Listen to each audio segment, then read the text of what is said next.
Na sziasztok gyerekek, üdvözöllek egy újabb videóban, én Nikop lennék, és ez a videó most arról fog szólni, hogy hogyan töltsük le a teljes Fraps verziót. Jó, és akkor lépjünk be az internetbe. Itten van a Fraps full, itten nyomjátok, hogy download, a link a leírásban lesz. Nagyon jó. Fullosan vesz. Nem kell, mit tudom én, állítgasd az időt. Ahány FPS akarod, annyival vesz. De én nem töltöm le.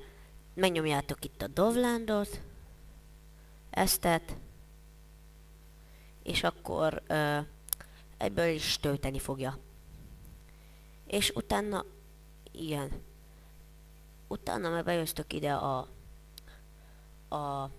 ebbe a Fraps Generalba, vagy hát az applikációjába. Nem tudom, hogy mondják neki.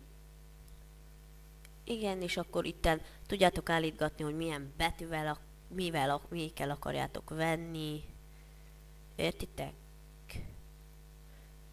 Én nekem a Num 7 van.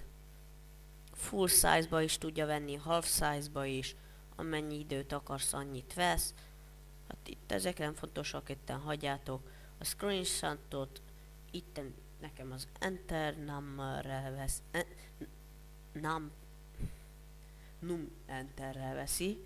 Igen, és itten nekem ezek itt be vannak pipálva. Ez amikor játékban mutatja, hogy hány FPS-sel játszasz.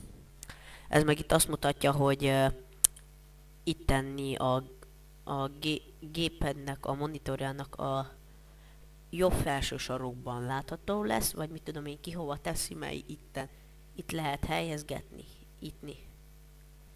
itt teheted le és fel is, de én nekem itt a jobb felső sarokban jó. Na és ha tetszett a videó és még akartok ilyet, akkor nyomjatok rá egy lájkot, én Nikop lettem volna.